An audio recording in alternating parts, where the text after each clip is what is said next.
Welcome to another edition of Center Field. I'm your host, Max Kakanoff. And I'm your host, Ashleigh Grayback. Later in the show, we are going to report on Center Cougars' win against the Cosumnes Oaks Wolfpack. But first, let's talk about a couple of incidents that took place at the game. A student streaked through the field between the third and fourth quarter of the football game, and in the last seconds of the game, a Wolfpack player had reportedly hit one of our players, which resulted in a fight breaking out. This was an eventful game and a good way to end the season. Daniel Fawcett reports. Our offense was incredibly well today, seeing as how we had several touchdowns, thanks to Dylan Crabtree, number 5. On our defense, we had very impressive plays and held a strong defense. Along with that, we also reacted well to the other team fumbling several times. Altogether, the game was really well. We had won 28-20. This is reporting for Center Field.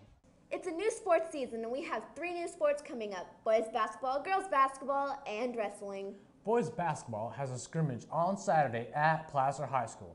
Their first game will be against the Galt Warriors. The Warriors had a league record of 2 wins and 8 losses, while we had our own league record of 6 wins and 4 losses. This should be an interesting match. Girls basketball has their first game when we come back from the break next week. They will be playing against the Wood Creek Timberwolves, who have a league record of 6 wins and 6 losses, while we have our league record of 5 wins and 5 losses. The teams play in different divisions. Wood Creek plays in a bigger division, which may be tougher than Center's. On to wrestling.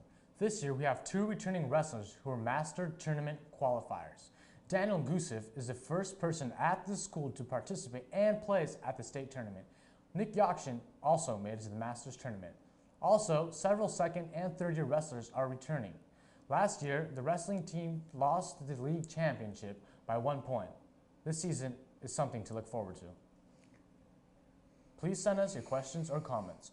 We want to know what you're thinking. Please email us at centerfield2010@gmail.com. That's all for this week. See you next time on Center Field, your weekly sports show.